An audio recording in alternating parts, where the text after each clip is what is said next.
Graça e paz, queridos, estamos de volta com mais uma live, mais uma tarde de estudos, mais uma semana aqui adorando ao Senhor Jesus e aprendendo muito com Ele. Hoje, uma live mais que especial, nós estamos iniciando 4 estudos, especialmente aí a pedido do SETAP, o Seminário Teológico Avivamento Pleno, que é o seminário da SEMAP, dirigido aqui pelo pastor Jorge Costa. Nós estaremos ministrando 4 aulas de eclesiologia, matéria aí que estuda as origens da igreja, estuda aí tudo que envolve a igreja. Portanto, você que está chegando, seja muito bem-vindo. Já avisa aí aos colegas, já avisa aos companheiros que nós já estamos ao vivo, já estamos no ar, falando hoje de eclesiologia. Serão 4 sábados, hoje, sábado que vem, depois a gente parte para o próximo mês, dia 3 e dia 10, falando dessa matéria que estuda tudo o que se refere à igreja, tudo o que abrange a igreja. Sejam todos muito bem-vindos a estudar conosco, a estar conosco aqui mais uma tarde, tá bom? Avisa aí todo mundo, copia o link, manda no WhatsApp, manda para os grupos, avisa o pessoal que a gente já está ao vivo, que a gente já está online, e eu tenho certeza que será uma tarde de bênção. Bem-vindo também para você que assiste depois, através do YouTube, através das redes sociais, você que está assistindo posteriormente, seja muito bem-vindo também, e não deixe de compartilhar. Bom, leva essa live para frente e eu tenho certeza que será bênção para a sua vida, eu tenho certeza que será bênção para a vida de muitas pessoas. Use a sua rede social como meio de divulgação do Evangelho, use a sua rede social como maneira também de divulgar a palavra de Deus. A gente está vivendo dias em que divulgam tantas notícias de guerra, tantas notícias de pânico, tantas notícias más, e é chegado a hora da gente noticiar notícias de bênçãos, notícias de vitória, falar de Jesus. Então, de que forma? Usando a sua rede social. Nós estamos aqui ministrando essa aula para você, e você vai usar a sua rede social, seu Facebook, seu WhatsApp, seu Instagram, para compartilhar essa live, para levar essa live mais adiante, para que outras pessoas também sejam ministradas, sejam abençoadas através do estudo da palavra de Deus, através de uma palavra de paz para o seu coração. Sejam todos muito bem-vindos, estou vendo muitos irmãos entrando aqui já, sejam bem-vindos, avise a todos aí, pastor Derivan com a gente também, seja bem-vindo, amém, Comunidade Avivamento Pleno entrando aqui conosco também, sejam todos bem-vindos aí a estar conosco, daqui a pouquinho os irmãos aqui da igreja Pentecostal Reina Glória, da qual sou pastor também, entrando, já alguns irmãos entrando com a gente. Eu tenho certeza que será uma tarde de bênção. Eu estou aqui todos os sábados às 17 horas, falando de Deus, levando a palavra de paz. Você que ainda não conhece minha página, entra lá, tanto no Facebook, quanto no YouTube, quanto no Instagram, PR Geisiel Santos, pastor Geisiel Santos. Nós temos lá centenas de mensagens, de lives, de estudos da palavra de Deus, que já estão disponíveis para abençoar a sua vida. Então entra lá, curte aqui no Facebook, segue no Instagram e se inscreva no YouTube. Bom, vamos falar da palavra do Senhor. Hoje nós estaremos usando como base a nossa revista de eclesiologia, que vai estar sendo aí também a matéria aqui do SEMAP, do SETAP, que os irmãos vão estar estudando aí. Os irmãos do SETAP devem estar recebendo a sua cópia daqui para amanhã. Já estou passando para o pastor Jorge Costa, já estão conosco. Ele me disse que amanhã estaria pegando, para estar entregando aos irmãos. Então, nós estaremos estudando a partir dessa revista. É uma revista de autoria minha, nós já temos 32 revistas de escola dominical ministradas aí, liberadas para abençoar pessoas, publicadas para abençoar pessoas. E estamos chegando agora com a 32ª edição, falando de eclesiologia. Nós temos aqui as matérias, os capítulos que tem eclesiologia, o que é a história da igreja, a doutrina da igreja. Número 4 aqui, dons e ministérios, a igreja como hospital, o verdadeiro cristão, a igreja é diferente e o alvo é o céu. Então, 8 lições aí falando sobre a igreja, bastante conteúdo, conteúdos abençoadores para as suas vidas. Vocês podem ver aqui que tem bastante assunto, bastante coisa aí para você estudar. Eu tenho certeza que será bênção. Nós já vamos começar hoje falando de 4 representações da igreja, que estão no capítulo 1 dessa revista, que é a igreja como organismo, a igreja como organização, a igreja como entidade filantrópica, a igreja como noiva do Cordeiro.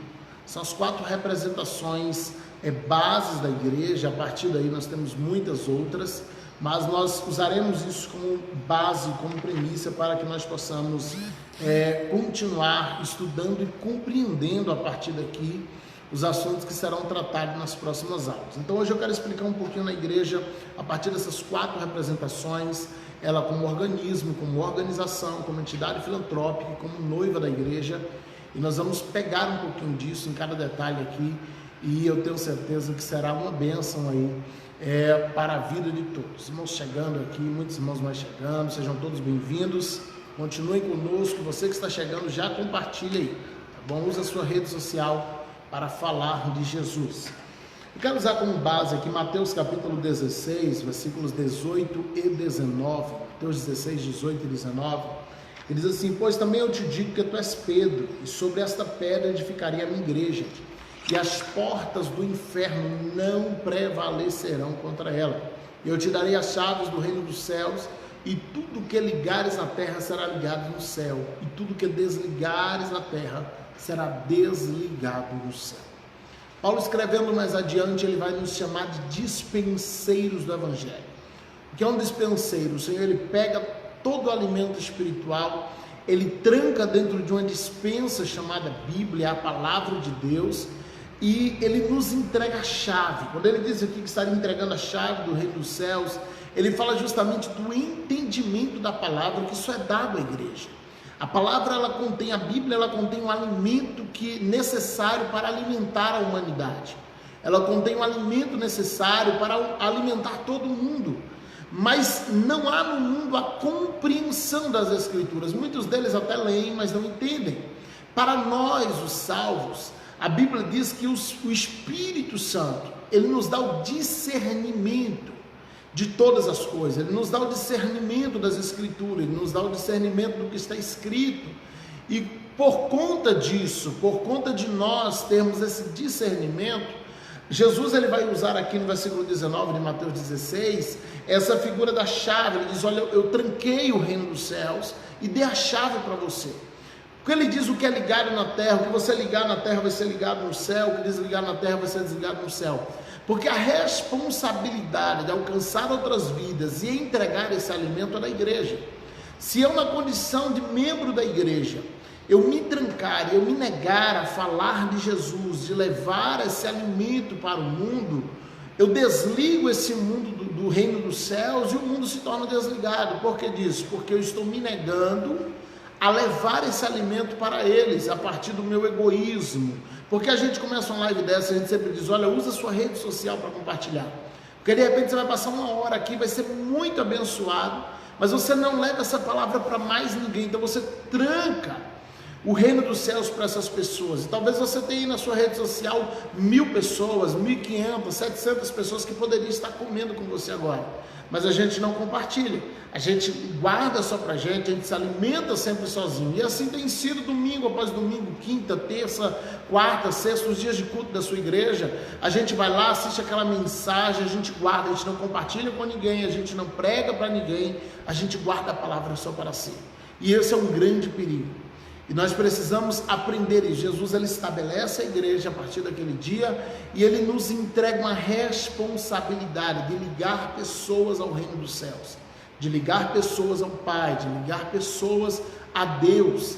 E nós temos essa responsabilidade. Se nós pegarmos, se não me falha a memória, Ezequiel 17, falando ali sobre a atalaia, e o Senhor, ele vai falar com Ezequiel o seguinte, dizendo: olha, se eu te mandar trazer uma palavra de arrependimento, e você pregar essa palavra e as pessoas não se arrepender, você ganha o seu galardão da mesma maneira, porque você fez o seu papel de atalaia. Mas se eu te mando dar uma palavra de arrependimento e você não prega, e essas pessoas vierem a morrer no pecado, o Senhor fala para Ezequiel: eu cobrarei elas de suas mãos. Porque você tinha o papel, você tinha informação de salvação, e você se negou a entregar para elas. Então é muito importante que a gente tenha esse cuidado de entender que eu sou o atalaia e de Deus, eu sou mensageiro do Senhor, e que eu preciso entregar a mensagem, eu preciso falar de Jesus, eu preciso levar o Evangelho a todas as pessoas, a toda criatura, para que essas pessoas sejam também abençoadas, para que essas pessoas sejam também enriquecidas pela palavra de Deus. Amém? Nós já queremos falar um pouquinho aqui sobre a nossa matéria de eclesiologia. E essa palavra ela vem de estudo da igreja, ou estudo da eclésia. A palavra eclésia, ela é a junção de duas palavras gregas.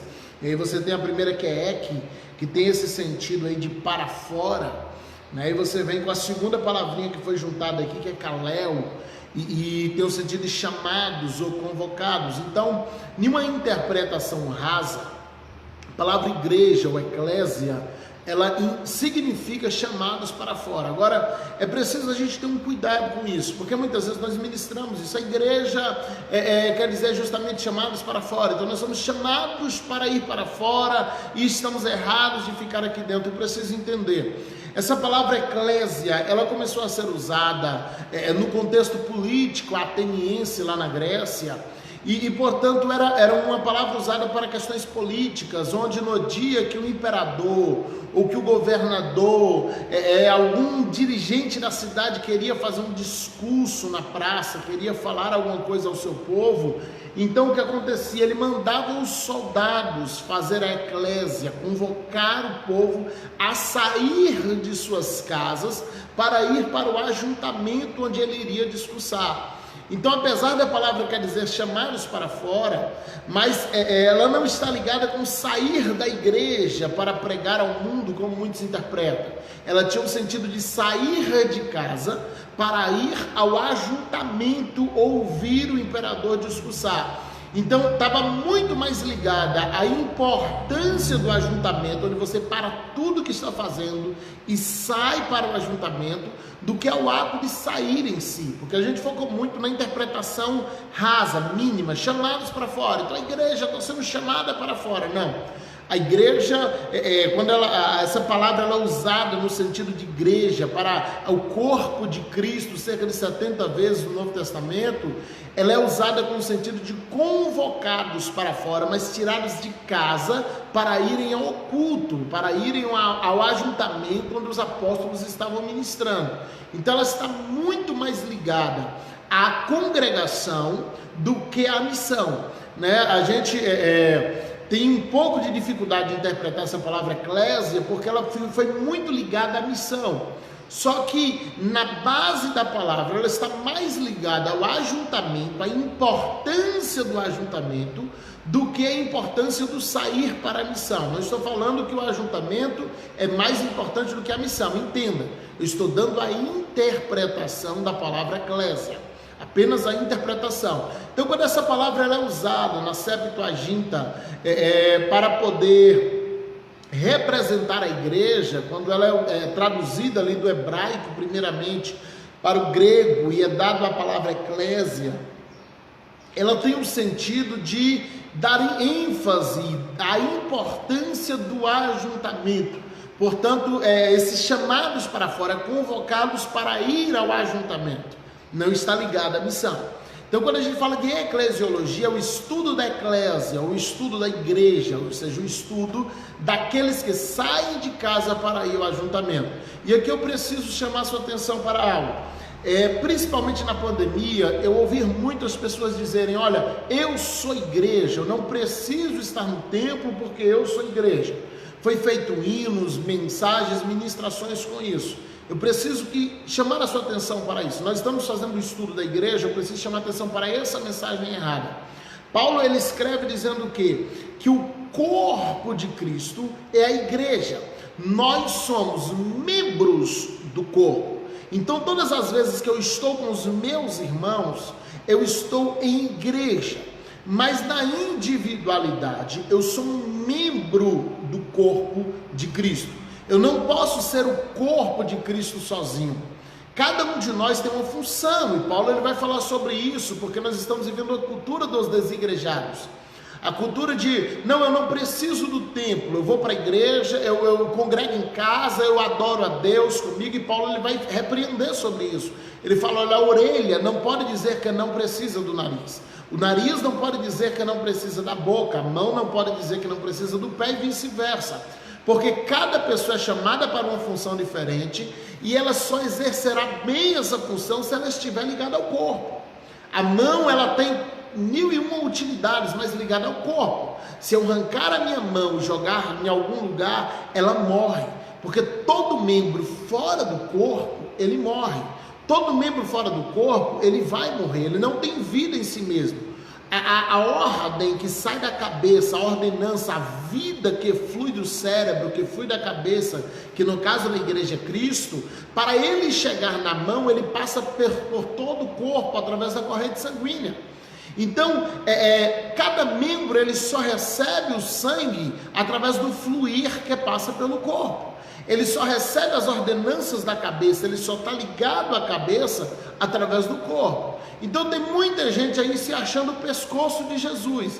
Ele diz, não preciso do corpo, eu estou ligado a Jesus direto, eu não preciso da igreja, eu sou a igreja. Não, você é membro da igreja. O corpo é formado pelo organismo vivo, o corpo místico de Cristo formado por todos os cristãos. Nós somos membros do corpo.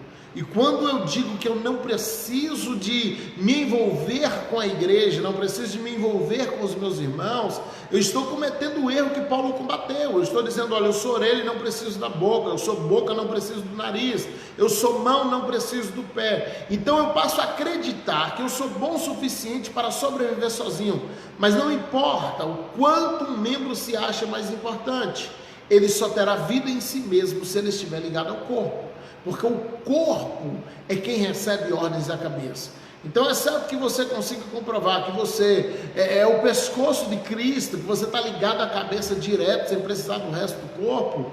Você precisa de estar no ajuntamento, você precisa de se envolver com o corpo. Você precisa estar envolvido com o organismo e com a organização da igreja. Eu preciso estar envolvido com essas duas coisas. E aí quando a gente fala de organismo e organização, eu preciso diferenciar também essas duas coisas aqui. Organismo é o corpo invisível de Deus, que a gente chama de corpo místico, formado por todos os cristãos da terra.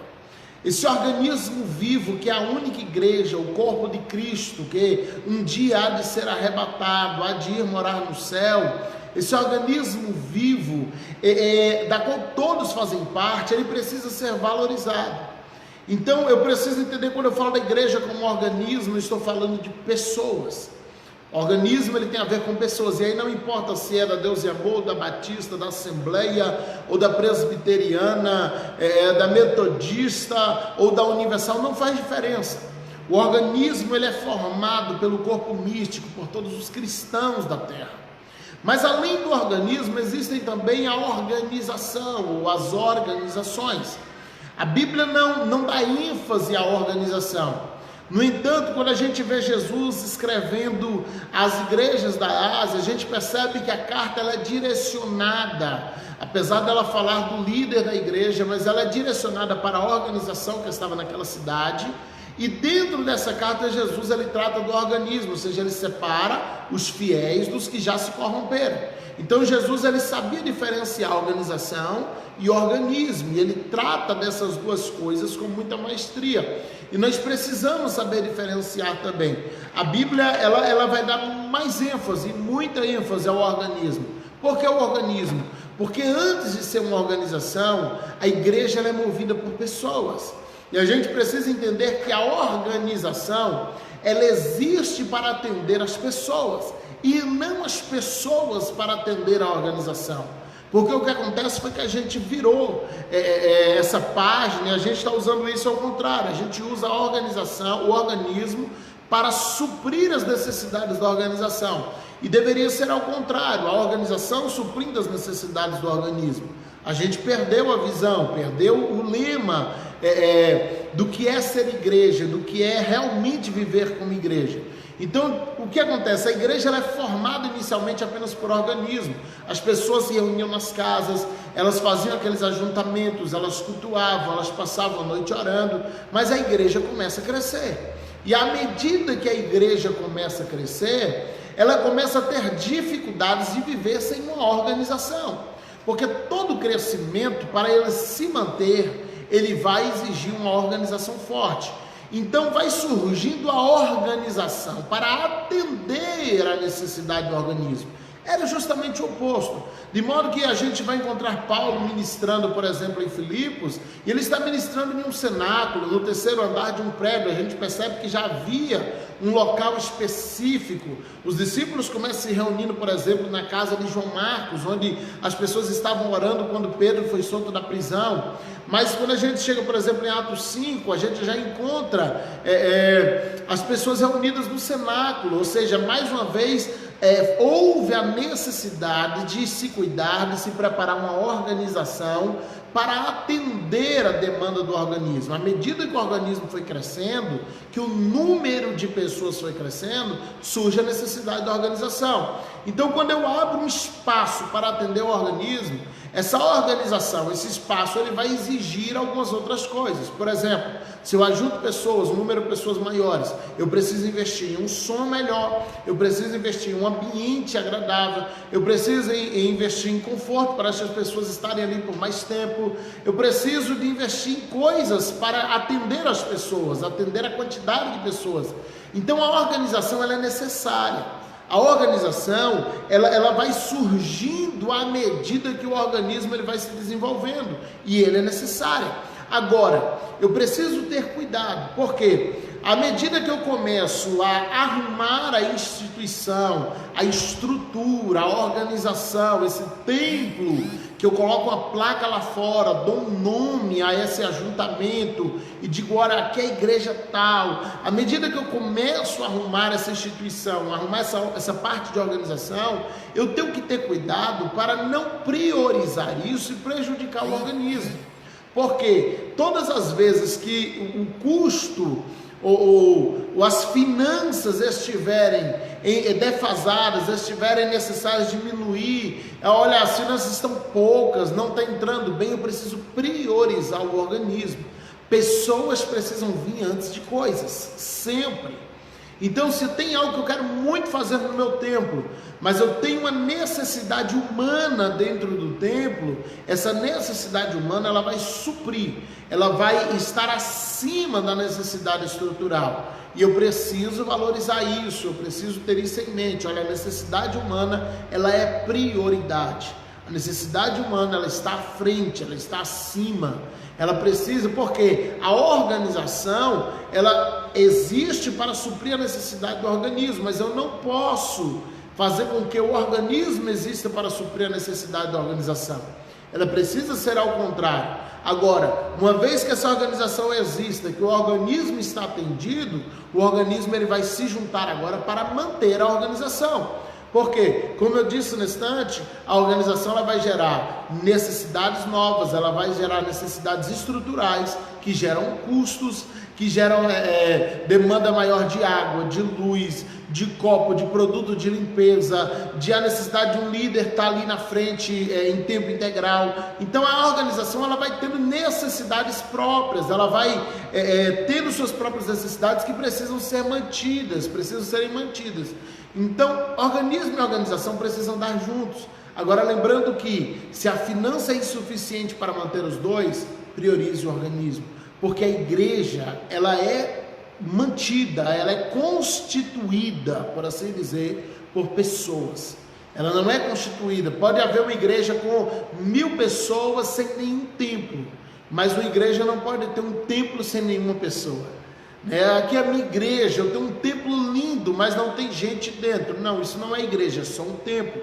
Por outro lado, quando você vai para países distantes, como China, por exemplo, você tem inúmeras pessoas reunindo dentro de cavernas, reunindo dentro de cemitérios, reunindo em lugares subterrâneos. Eles não têm um templo, eles não têm a estrutura, mas o organismo está vivo.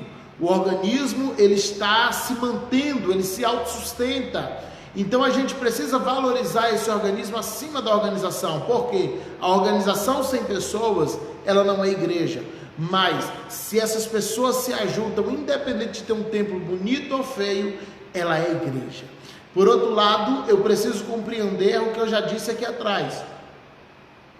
Não adianta eu achar que então o organismo está em cima, eu sou igreja, eu vou viver do meu jeito e não preciso dar satisfação para ninguém. Não, você é membro do corpo. E o membro não tem o direito de dizer que não precisa do outro membro. Isso é o que a Bíblia estabelece. né? Eu ouço muita gente, não, mas eu não concordo, a sua opinião não vale nada quando a Bíblia já estabeleceu uma doutrina a respeito disso, ok? A gente tem o direito de opinar quando a Bíblia se manteve neutra sobre determinado assunto. Mas no momento que a Bíblia bate o martelo sobre algo, queridos, quando Paulo escreve dizendo a orelha não pode dizer que não precisa da boca, a boca não pode dizer que não precisa da orelha, a mão não pode dizer que não precisa do pé, nem o pé dizer que não precisa da mão, porque nenhum é mais importante do que o outro, nenhum é mais honroso do que o outro, todos são necessários. Paulo está estabelecendo uma doutrina. Ele está dizendo, você sozinho não é igreja, você sozinho não é o corpo de Cristo, você é membro do corpo, e você precisa da vida que sua cabeça tem, você precisa do sangue que é ordenado pelo cérebro. Então, para isso, você precisa estar no corpo, porque o membro fora do corpo, ele vai apodrecer. E aí eu uso uma figura que eu sempre uso, vou usar aqui uma figura que eu sempre uso, reformulando a frase, quando eu estou palestrando e ministrando sobre eclesiologia, que é a figura do cabelo. Por exemplo, o homem que é casado, noivo, namorado, uma das áreas que ele mais gosta de fazer carinho em sua esposa, namorada, noiva, é no cabelo. Ele faz carinho, ele acaricia o cabelo, ele beija o cabelo, mas se um único fio desse cabelo sair do corpo dela e cair na comida, esse mesmo cidadão não come mais a comida, joga fora, chama de nojento, enfim, muitos vão para o banheiro e fazem vômito. Por que isso aconteceu? Ele acabou de beijar milhares de cabelo na cabeça dela, mas no momento que um único fio sai do corpo, ele perde todo o seu valor, ele perde toda a sua importância, porque a importância desse fio de cabelo não estava nele, mas estava no corpo de quem ele estava inserido. Ou seja, ele não era beijado porque ele era o fio de cabelo, ele era beijado porque ele pertencia a alguém amada. Então a mesma coisa é o corpo de Cristo. Às vezes a gente está recebendo tanta atenção no corpo, que a gente começa a se achar importante, a gente começa a entender que se eu sair do corpo e viver fora do corpo, eu já tenho importância suficiente. E não tem. Fora do corpo você perde seu valor, fora do corpo você perde a sua importância. Você precisa estar ligado ao corpo de Cristo, você precisa estar ligado ao corpo do Senhor. Qual é o corpo do Senhor? É o organismo vivo, esse organismo que se reúne na organização.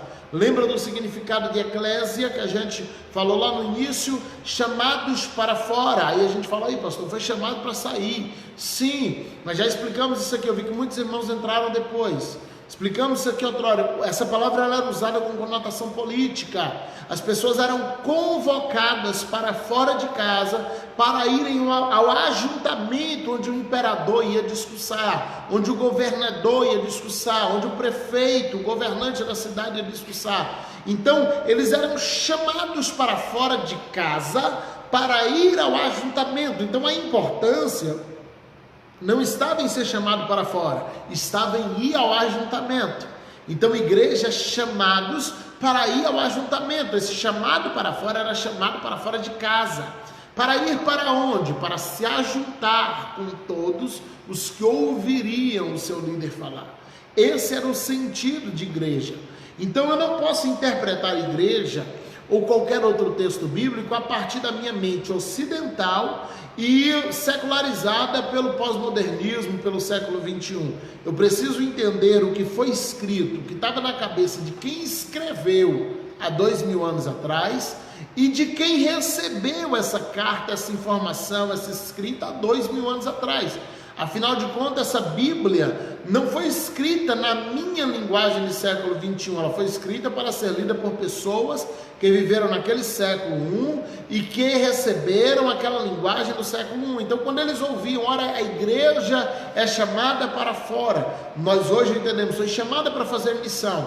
Eles entendiam, nós somos chamados para ir ao ajuntamento, porque eles tinham essa compreensão da eclésia, dos chamados para ir ao ajuntamento, onde o imperador ia discursar. Nesse caso da igreja, agora no sentido da eclésia cristã, era onde os discípulos estariam ministrando a palavra de Deus.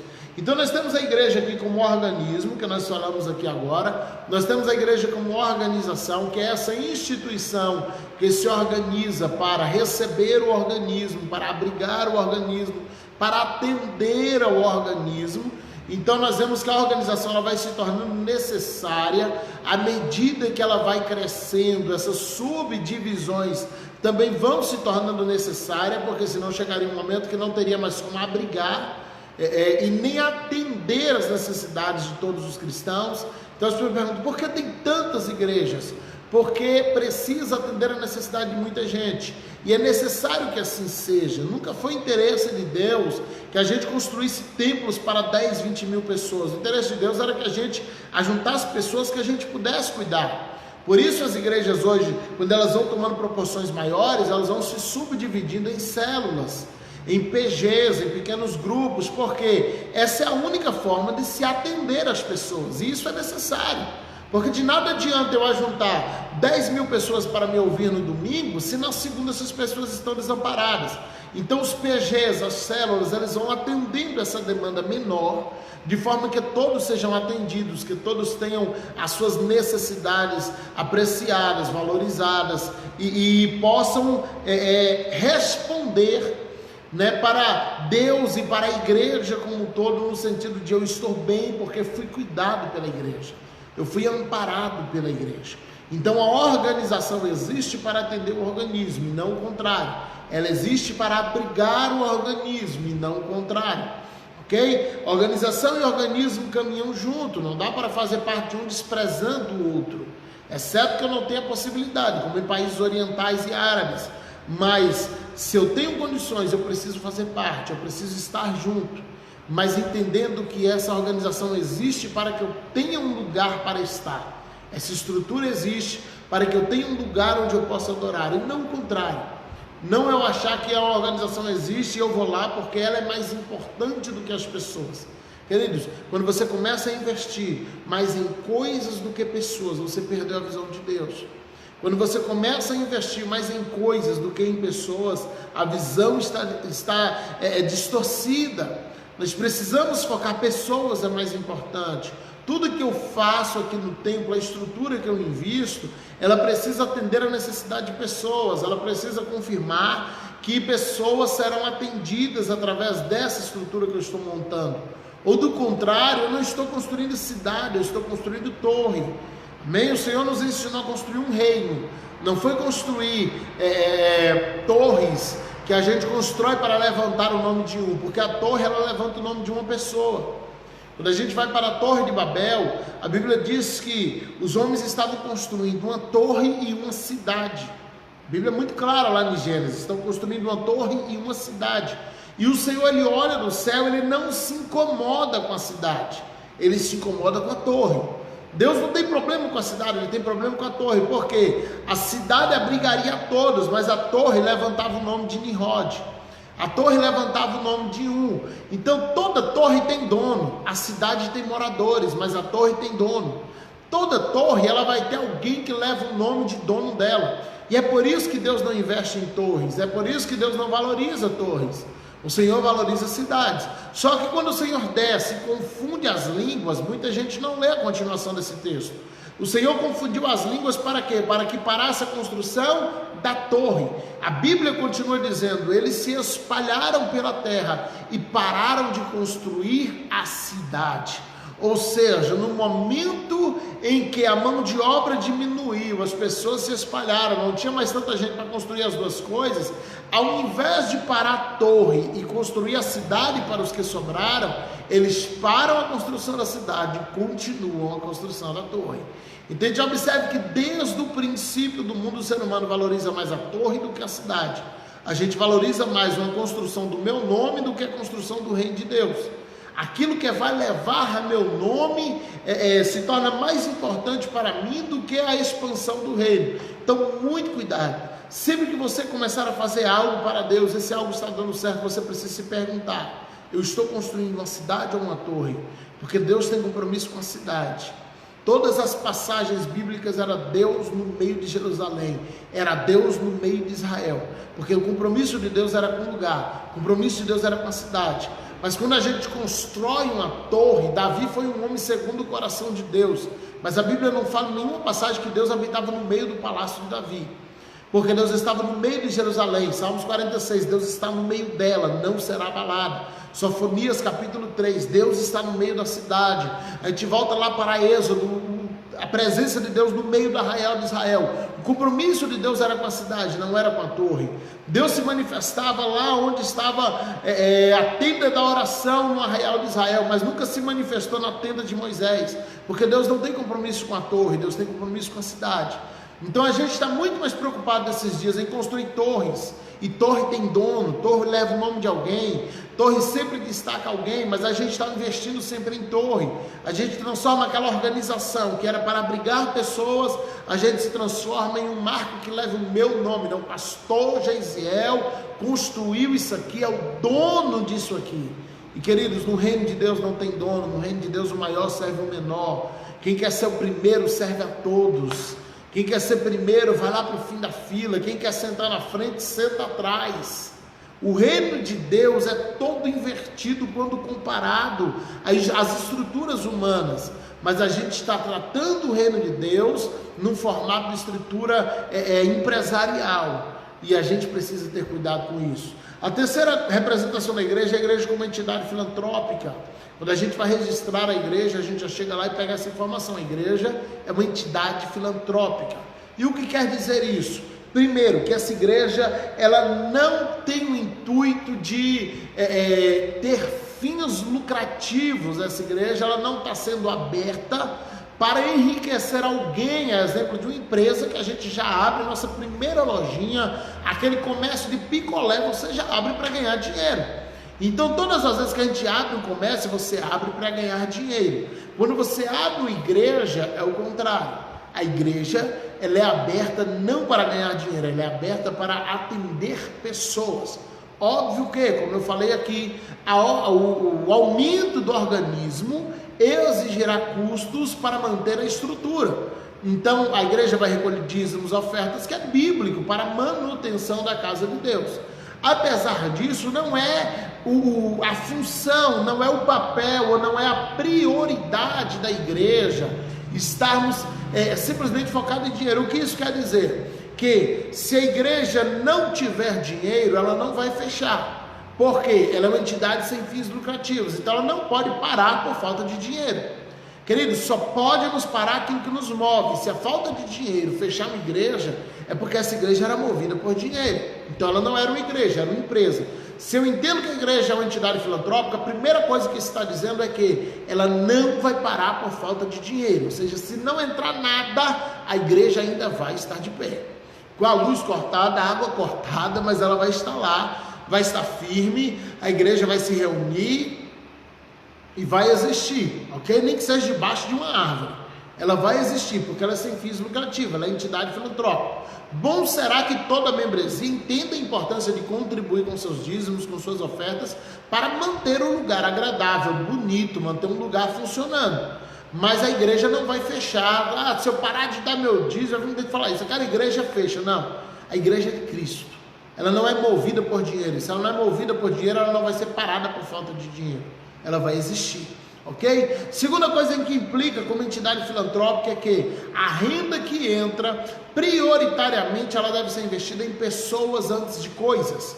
Ou seja, se eu tenho uma necessidade que seja do líder ao membro mais simples, essa necessidade é prioridade em detrimento às coisas. Eu quero comprar um som aqui para a igreja de 100 mil reais. Mas eu tenho na igreja pessoas que precisavam de uma cesta básica que talvez custasse 200. Então, a necessidade dessa pessoa tem que ser prioridade. Eu não posso investir 100 mil reais em um som quando eu tenho na igreja membros passando fome.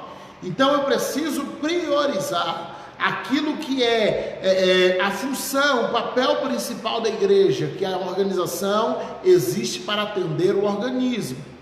Okay? Todas as vezes que eu colocar coisas acima de pessoas, eu tenho um problema. Eu estou fora da visão.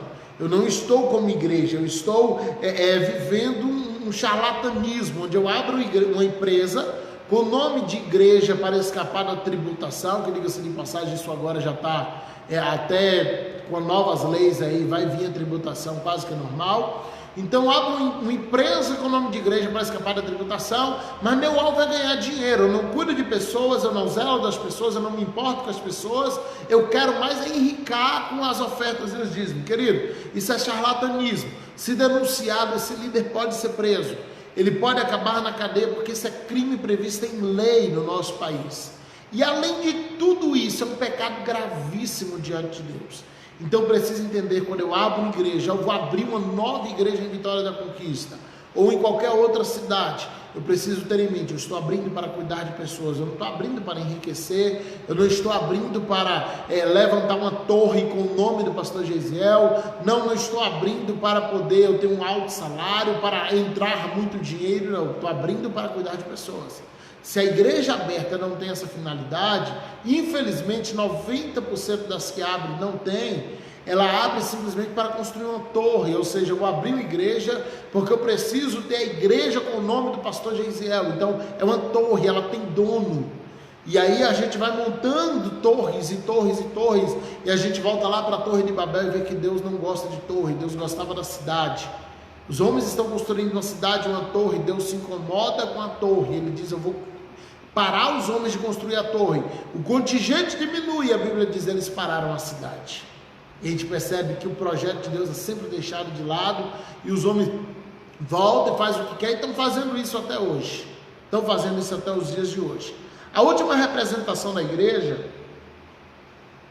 lembrando que a gente está estudando essa revista de Eclesiologia, nossa 32ª edição da editora Palavra Verdadeira, e nós estamos estudando a partir dessa revista, ok? Para os irmãos aí da Setup, nós estamos gravando essas 4 aulas que se começam hoje, serão 4 sábados para o curso da Setup. Estamos fazendo isso aqui ao vivo, através da página da Comunidade Avivamento Pleno, também da minha página pessoal, PR Gesiel Santos, tá bom? Então nós estamos gravando para os irmãos aí que vão estudar aí, juntamente com o pastor George Costa. Amém? Então você que é daqui de Conquista e tem interesse de comprar, me procura aí depois que eu dou um jeito de entregar para você. Você que é da Setup, você já pega diretamente com o pastor Jorge Costa, já vou passar para ele, já está comigo, a revista para todos os alunos aí que encomendarem, tá bom? Então, você que é de fora, deseja levar nosso material para a sua igreja, nós temos 32 revistas escritas, certo? Material de escola bíblica dominical, são 32 temas aí abençoadíssimos, através da editora Palavra Verdadeira, e entre em contato conosco também, para que você saiba como participar, como levar essa revista para a escola bíblica da sua igreja. Eu tenho certeza que será abençoador. Bom, nós temos trabalhado aí com a meta de 60% da igreja na escola bíblica dominical. Você fala, pastor, por que só 60%? É incrível. Mas a maioria das igrejas trabalham abaixo de 10%. Nós estamos trabalhando acima de 60%. Essa edição, em especial, é uma edição teológica, tá bom? Com conteúdo mais técnico para a teologia, que foi uma encomenda aí, pessoal do pastor Jorge Costa para a equipe do Setup. Portanto, é uma edição com um conteúdo mais teológico, mais voltado aí para servir de matéria para o curso, ok? Dito isso, voltemos aqui para a última representação da igreja, a igreja como noiva do Cordeiro.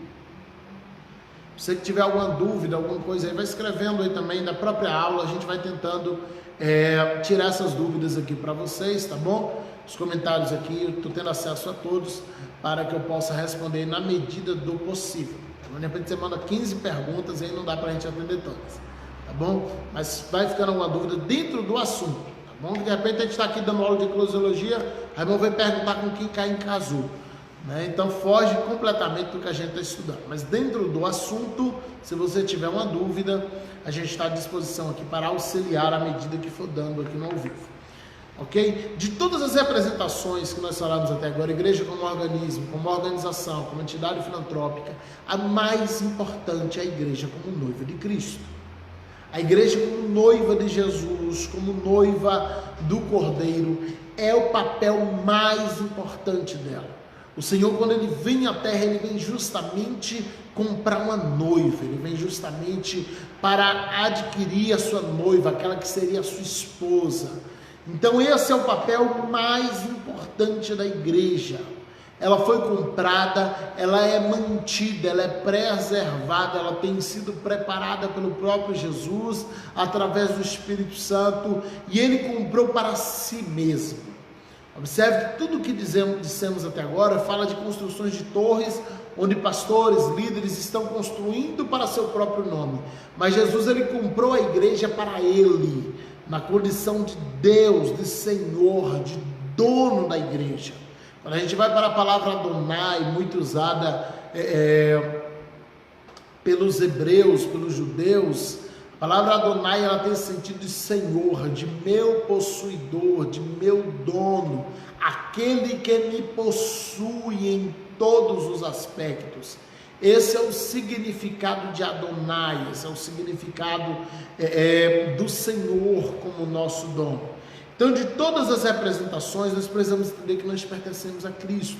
Nós somos a noiva do Cordeiro, nós somos aquele que o Senhor comprou para um dia se casar com ela e sabe, morar no céu para sempre. Esse é o alvo, queridos.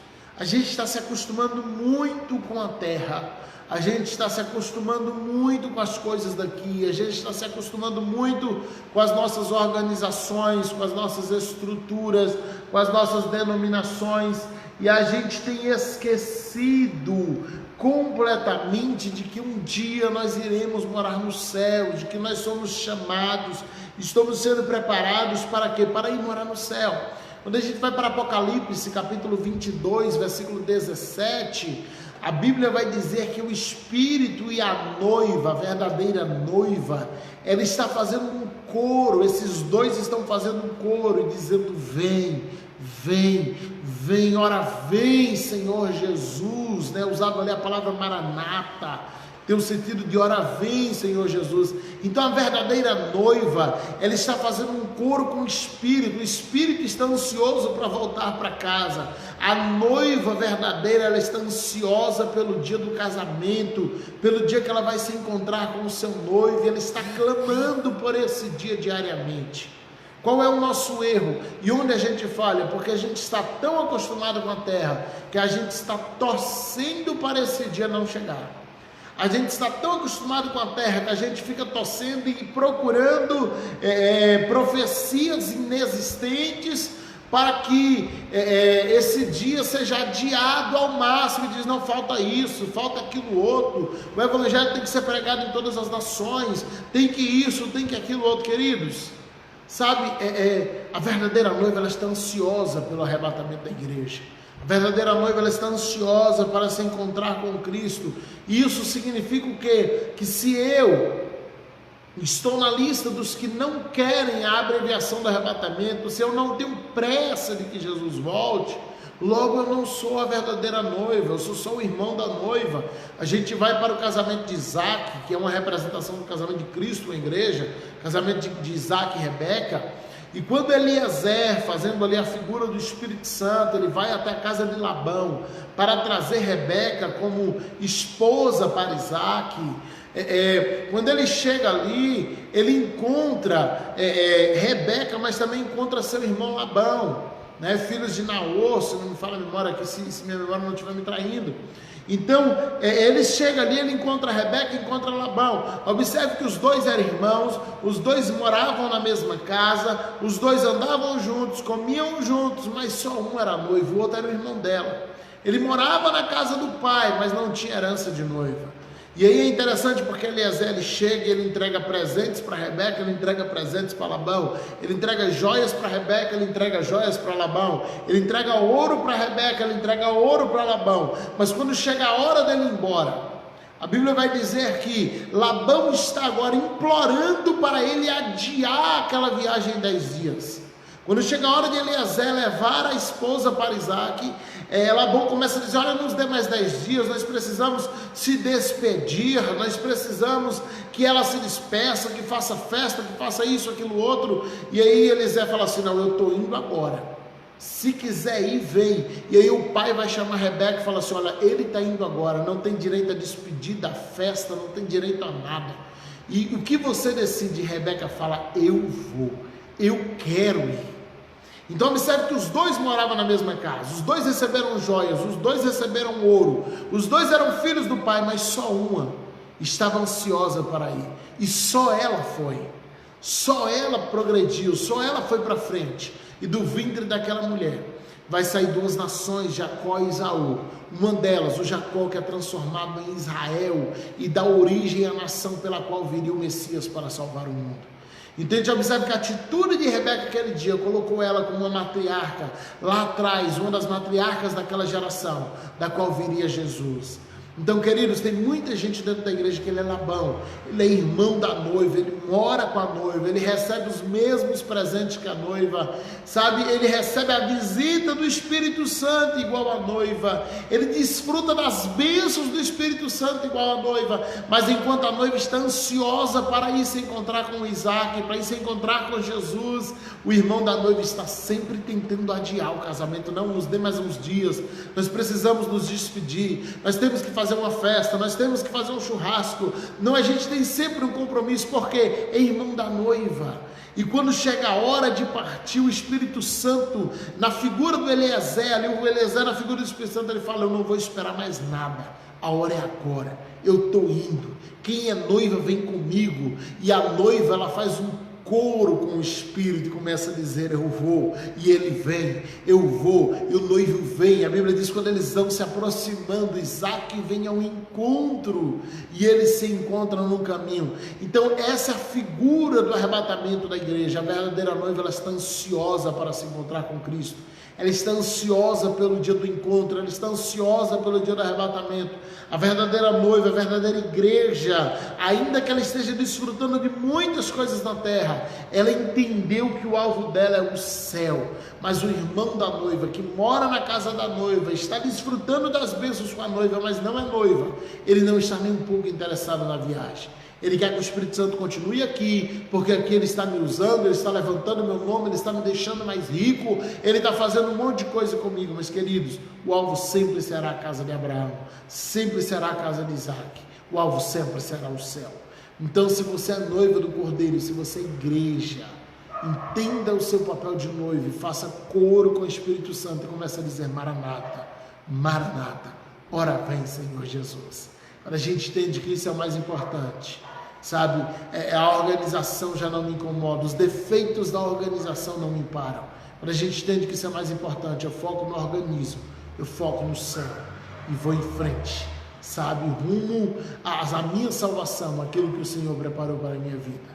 Amém? Eu quero deixar essa palavra para o seu coração. Sábado que vem nós estamos de volta, 17 horas, falando de eclesiologia. Vamos começar um pouquinho falando sobre a doutrina da igreja. Vamos falar um pouquinho da história da igreja e a doutrina da igreja. Essas duas coisas na aula que vem, e eu tenho certeza que será abençoador para a sua vida.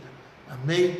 Fica na paz, que Deus abençoe a todos. Você é aluno do Setup, fica firme, constante aí, aprendendo sempre da palavra de Deus. É um prazer estar aqui com vocês. Vocês todos que estão assistindo conosco, dos mais diversos lugares aí do Brasil, estou vendo muitos irmãos de fora que assistindo também, sejam bem-vindos, que Deus abençoe e leve essa palavra para todos aí que você conhece, e não deixe de compartilhar. Pastor, mas já acabou, compartilha, alguém ainda pode ser abençoado por essa palavra. Deus te abençoe, em nome de Jesus.